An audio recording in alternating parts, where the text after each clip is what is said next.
2, 3, raconte!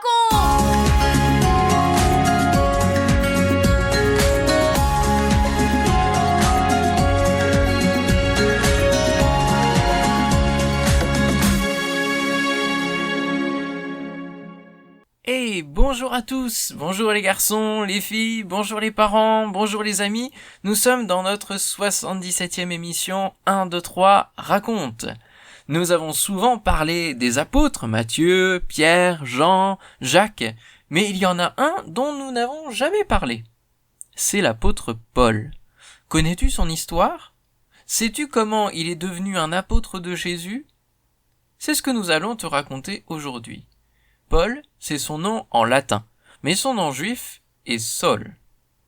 Il est né dans une ville qui s'appelle Tars, c'est pourquoi on l'appelle Saul de Tars. Écoute bien ce récit que tu retrouveras dans le livre des Actes des Apôtres, au chapitre 9. 1, 2, 3, raconte!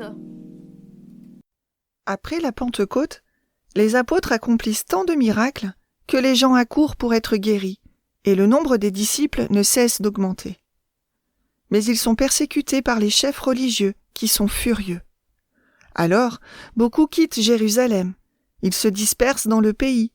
Certains vont même s'installer à Damas, la capitale de la Syrie. Saul de Tars est un jeune homme juif très religieux qui ne croit pas que Jésus est le sauveur promis. Il est rempli de haine envers les disciples. En les poursuivant pour les faire mettre en prison, il croit défendre son Dieu. Un jour, il va voir le grand prêtre du temple. Je vais aller à Damas. Si je trouve là-bas des partisans de ce Jésus, je les amènerai ici enchaînés et on les jettera en prison. Il faut en finir avec ces gens-là. Quand les disciples de Damas apprennent la nouvelle de sa venue, ils sont très inquiets. Cet homme est terrible. Il nous poursuit jusqu'ici. Personne ne peut l'arrêter. Le voyage se déroule sans encombre, et Saul est maintenant tout près du but. Son plan d'action est bien établi. Il avance avec fierté et détermination.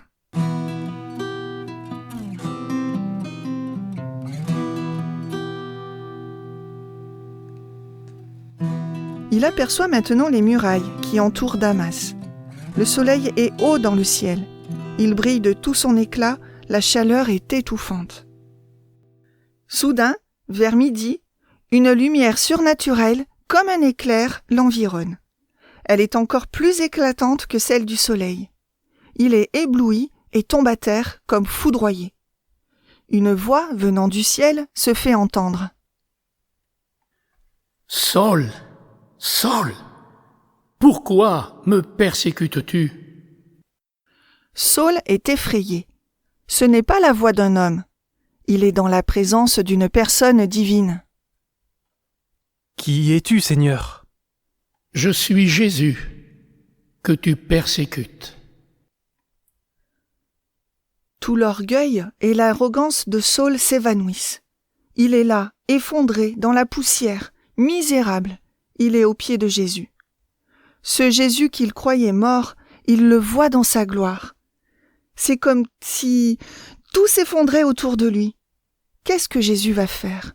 Va-t-il le condamner? Le punir? Il est saisi d'effroi. « Seigneur, que veux-tu que je fasse ?» « Relève-toi, entre dans la ville, et là, on te dira ce que tu dois faire. » Saul se relève. Il ouvre les yeux, puis il les referme. Il les ouvre tout grands à nouveau. Il les frotte, mais tout est sombre. « Oh, je ne vois plus rien.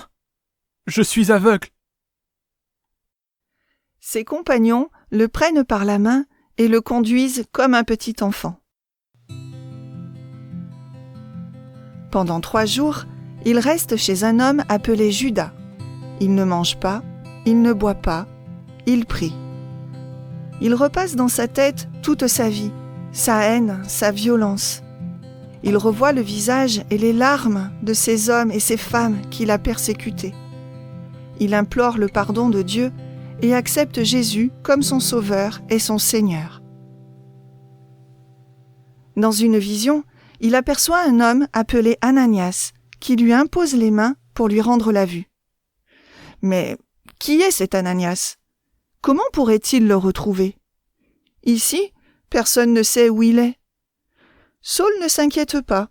Il sait que maintenant, le Seigneur conduit sa vie. Il attend en priant.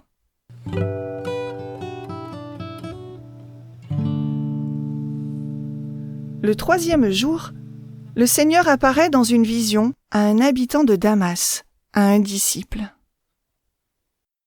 Ananias, Me voici, Seigneur, je t'écoute. lève-toi et va dans la maison de Juda. Demande à voir un homme appelé Saul de Tarse. Tu lui imposeras les mains pour qu'il retrouve la vue. Mais, Seigneur, j'ai beaucoup entendu parler de cet homme. On m'a dit tout le mal qu'il a fait à tes disciples à Jérusalem. Et je sais qu'il est venu ici pour nous persécuter. N'aie pas peur de lui. Il n'est plus un persécuteur, mais un de mes disciples.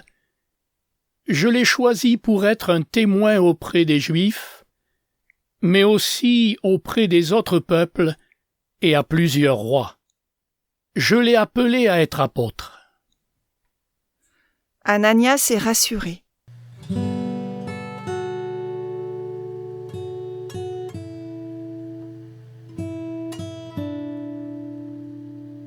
Arrivé chez Judas, il trouve un jeune homme au visage paisible et rayonnant. Il lui impose les mains. À cet instant, quelque chose qui ressemble à des écailles tombe des yeux de Saul, et le miracle se produit. Je vous vois tous parfaitement. Le Seigneur m'a redonné la vue. J'étais un homme cruel et méchant, mais il m'a fait grâce. Il a fait de moi un homme nouveau. Saul est baptisé. Il rencontre les disciples de Damas. Tous ensemble, ils louent Dieu pour ce grand miracle. Sans tarder, il se met à parler de Jésus dans toute la ville. Il prêche avec courage dans les synagogues. Jésus est ressuscité. Il est vraiment le Fils de Dieu, le Sauveur que Dieu nous a promis. Les gens sont étonnés. Mais voyons, c'est bien lui qui persécutait les disciples de Jésus. Il est venu ici exprès pour les arrêter et les emmener enchaînés. Et maintenant, il dit que Jésus est Dieu. Mais comment cela est-il possible? Saul continue d'annoncer l'Évangile. Mais au bout de quelque temps, les chefs religieux veulent le faire disparaître. C'est un traître. Oui. Il trouble le peuple.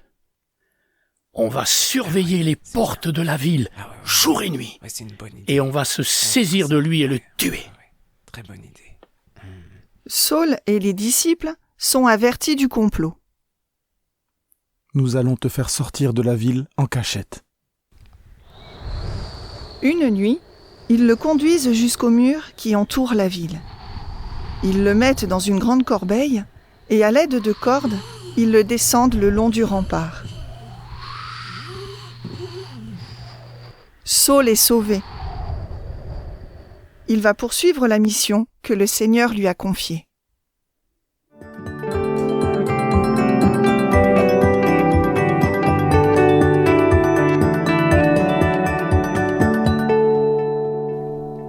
Un, 2, 3, 4. Et toi, et moi. Tu as vu comment cette rencontre avec Jésus a transformé Saul de Tarse. Sa vie a été complètement changée. Ses pensées, ses sentiments, tout est différent.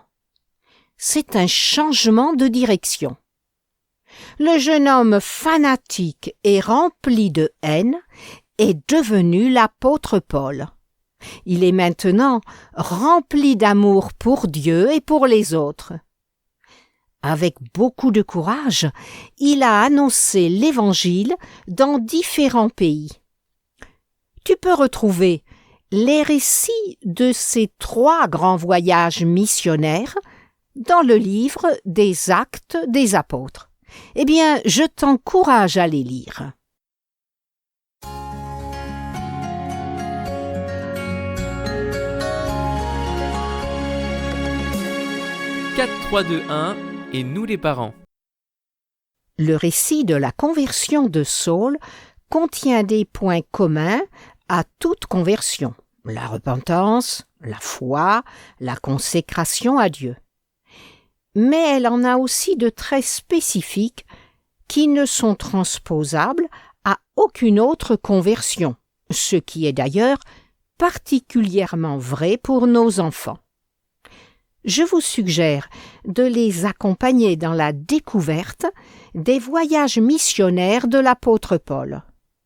Vous pourrez suivre ces déplacements sur les cartes qui sont en annexe de votre Bible. Et rappelez-vous que si Dieu a changé quelqu'un comme Saul de Tarse, il peut faire de même pour les vôtres. Gardez cette espérance dans votre cœur. Vous venez de suivre l'émission 1, 2, 3 raconte avec Françoise et Michel Zanellato, Benjamin Lamotte, Céline Girardi, Baptiste Roland, Erwan, Yuna et la collaboration de Vital Radio ainsi que 365histoire.com. Si vous avez aimé cette émission, n'hésitez pas à la partager autour de vous. À bientôt!